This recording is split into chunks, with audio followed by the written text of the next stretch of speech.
Salut à toi. Je trouve que ce début de vidéo est très difficile pour moi. J'ai envie de courir ailleurs, de me cacher. Et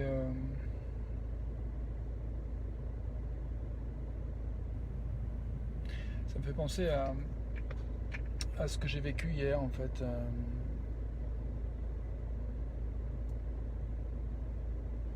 À la fois personnellement dans ce que j'ai ressenti moi et dans un drame qui est survenu dans la vie d'un ami.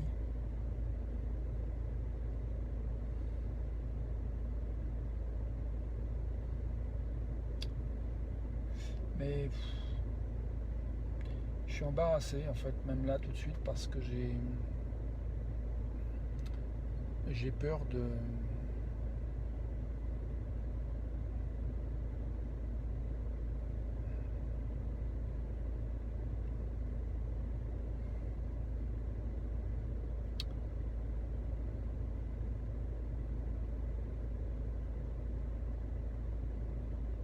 En fait, ouais, c'est ça, il y a les nœuds de cerveau que je me fais font que c'est vraiment parfois difficile de,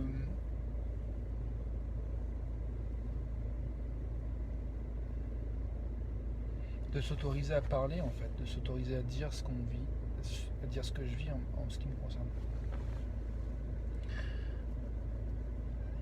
Je crois que j'ai, pour commencer, envie de reconnaître que parfois c'est difficile d'exprimer ce qu'on vit, au point que ce qui me concerne hier, j'avais envie de compagnie, de pouvoir parler avec quelqu'un d'autre, et j'ai fait quelques tentatives, et puis les personnes à qui j'ai fait les tentatives n'étaient pas dispo. Du coup, ben, j'ai un peu comme renoncé en fait à trouver de la compagnie, de la présence. Et, euh, et j'ai passé une journée hier un peu comme si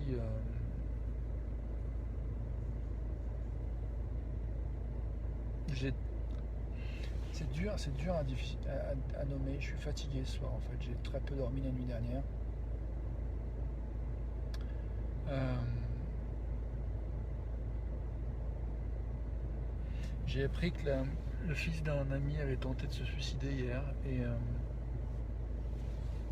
et ça a été et c'est encore difficile.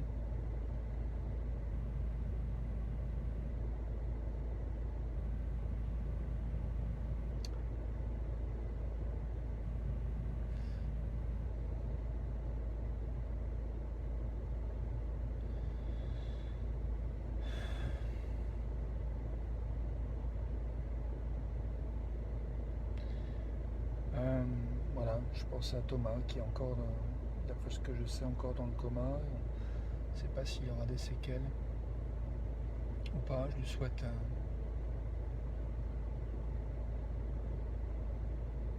le meilleur. Je souhaite le meilleur à tout son entourage.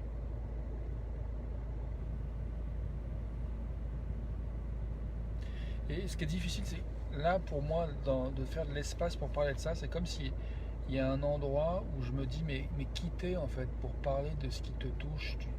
Il y a une part de moi qui se dit tu utilises l'expérience des autres pour faire je sais pas quoi, ta pub, ton expérience, ton truc là. J'ai terrorisé en fait. J'ai peur d'être indécent, de pas respecter cet ami, sa compagne dans ce qu'ils vivent. Je me voilà, ça hurle des choses comme ça dans ma tête, euh, et c'est très très très très similaire à des choses que je peux vivre quand je suis dans les moments de difficulté, que je veux avancer en fait professionnellement, proposer des choses dans le monde, et que tout d'un coup je me retrouve à me faire des nœuds de cerveau où j'ai l'impression que je suis pas assez ci, je suis pas assez là, je suis pas assez clair dans ce que je veux offrir, je suis pas assez clair dans ce que je veux proposer Et du coup, qui je suis pour appeler quelqu'un pour avoir de la compagnie, puisque je suis pas clair dans ce que je veux demander, je suis pas clair sur comment j'ai envie qu'on m'offre la compagnie. Donc il y a des moments des fois où c'est vraiment confus, c'est vraiment le bordel. Et je crois que j'ai envie de reconnaître que ça va déjà mieux de l'avoir nommé comme ça, mais il y a des fois où cette confusion interne, elle est tellement flippante que se faire tout petit, ça paraît comme une bonne idée, ou se faire tout petit, ou certains, moi je sais qu'avoir envie de se suicider, ça m'est arrivé quelques fois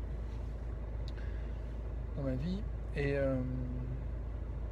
ça fait des dizaines d'années que ça m'est pas arrivé de penser, enfin je ne sais rien si ça fait si longtemps que ça, mais jamais arrivé il n'y a pas encore très très longtemps d'avoir envie de mourir, d'être vraiment mal au point de trouver plus de sens à la vie. Et dans ces moments-là, c'est pas évident de. Oh, je sais pas de quoi je parle. Je crois que voilà, je suis confus, c'est dur. Euh, de l'expérience que j'ai, moi, dont je me souviens de la plus claire, c'est quand j'avais 7 ans, il m'est arrivé un truc qui m'a vraiment déprimé. Et, j'ai vraiment eu envie de mourir, et j'ai pensé me suicider, sauter d'un balcon. Et puis, je me suis dit, mais si jamais je fais ça, est-ce que je passe pas à côté de la possibilité de rencontrer quelqu'un qui, je pense à une femme, qui m'aimerait pour ce que je suis, et pas pour ce que je fais.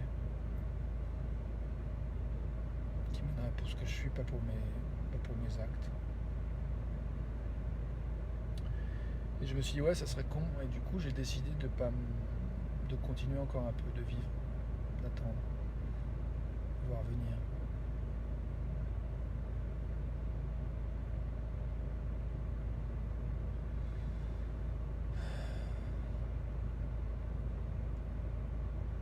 Écoute, je suis vraiment un peu perdu. Je suis pas sûr de pouvoir faire une vidéo qui fasse du sens. Et en même temps, le propos de mon expérience, c'est d'arriver à contribuer en montrant mon humanité.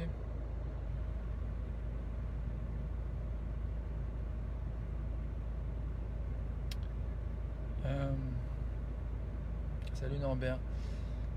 J'avoue que je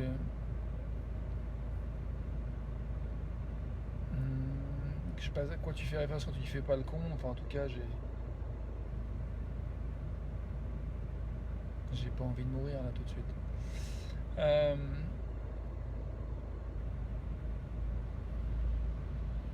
Je pense à.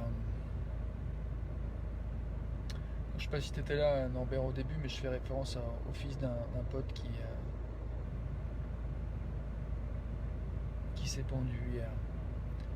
Et les voisins, la communauté sont heureusement arrivés à temps pour le décrocher avant qu'il meure. Et voilà, il est dans le coma. On lui souhaite tout le meilleur. Et je pense à François,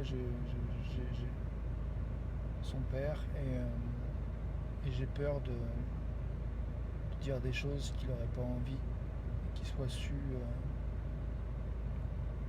J'ai peur de toucher des endroits où ça fait mal, j'ai peur d'ajouter de la douleur à la douleur. Et en même temps, j'ai envie. Je peux pas mentir et prétendre que je suis ailleurs que là où je suis. Enfin, mon propos, l'expérience que je fais, c'est d'essayer de me montrer humain pour essayer de faire de l'espace, pour essayer d'encourager le dialogue, même quand c'est dur, pour essayer de se parler, de s'entendre, de s'écouter, de dire ce qu'on a à dire, quand je vois que c'est tellement difficile parfois. Je pense.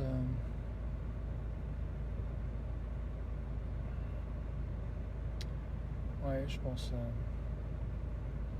que là j'ai envie d'aller me coucher, d'arrêter de faire cette vidéo, c'est juste trop dur là.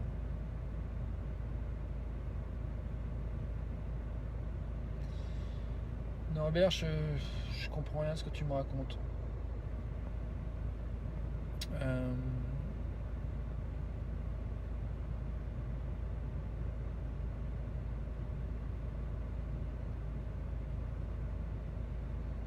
merci, là je comprends ce que tu me dis. Norbert. Je vais lire ton dernier message.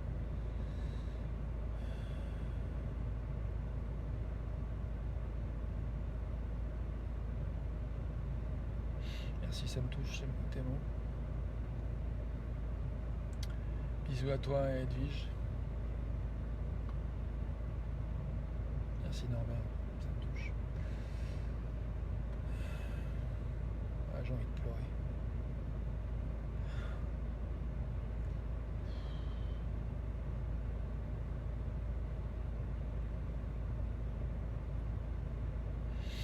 Merci mec. Ouais, je te crois, je sais que t'es là. Ouais, tu vois, je parle d'ailleurs. Qu'est-ce que j'ai envie de dire? Ouais, effectivement, j'ai pas forcément envie de m'étendre ici. Je crois que je réfléchis à ce que... Tu sais, je pense à cette phrase. Bisous à vous aussi. Je pense à cette phrase que j'ai mis en titre de cette de vidéo qui dit l'absence de dialogue est mortelle. C'est une phrase qu'un ami cher et je dirais mentor, dans le sens où c'est quelqu'un qui m'inspire, dont le travail m'inspire énormément et sa manière d'être aussi m'inspire énormément. Il s'appelle Dominique Barter et suite aux attentats à Charlie Hebdo, il avait dit cette phrase l'absence de dialogue est mortelle. Et je crois qu'effectivement, quand il n'y a pas cet espace pour pouvoir se parler, il y a quelque chose qui est un peu mortel. On meurt un peu à petit feu. Alors il y en a qui vont pas jusqu'à l'extrême d'essayer d'attenter à sa vie.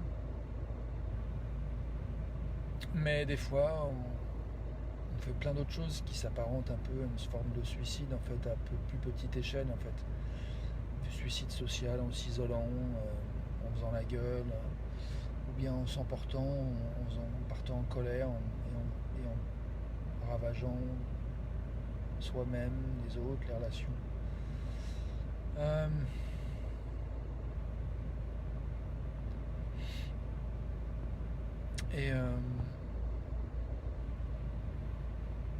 J'entends Norbert que tu as envie de faire un peu d'humour et d'apporter de légèreté. Et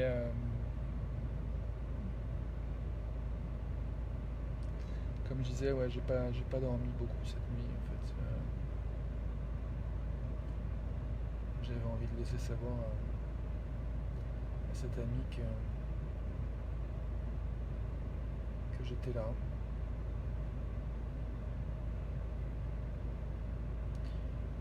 Et j'avais envie d'envoyer des bonnes ondes pour Thomas.